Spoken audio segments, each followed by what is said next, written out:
भैया गाव कोणतं आहे? वनवेवाडी. वनवेवाडी कुठं आली? मोठा देवीजवळ. मोठा देवी जवळ. तुमचं? वनवेवाडी. मोठा देवी. मोठा. लय लांबून आला. सगळ्यात प्रथम तर धन्यवाद. लय लांबून ना तर विश्वासाचा असल्यासारखं विश्वास ठेवून आला. ओके. आता तुमच्या 1.25 एकर क्षेत्राला मुळकुज होत आहे ना. हे तुम्हाला मुळकुजीसाठी पाण्यातून सोडायला औषध दिलं. 1 एकरसाठी पाण्यातून सोडायचं. कसं सोडणार? एक तर पंप सिस्टम असेल तर, नाही तर पंपाने सोडा. पण सम प्रमाणात गेलं पाहिजे एका एकराला. तुमची ही जी होणारी मुळकुज आहे ना लगेच थांबवते. जे काय पान सडले ते सडणारच येतं, पण बाकी केलं होऊ देत नाही. ओके.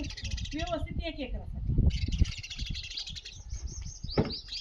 दुसरं, त्या मुळकुज झालेल्या क्षेत्राला मुळी बी वाढली पाहिजे म्हणून तुम्हाला हे ह्युमिक दिलं. एकच नंबर आहे. 1 एकरासाठी पाण्यातून सोडलं. हे आणि हे दोन्ही एकत्र पाण्यातून सोडायचं. ओके.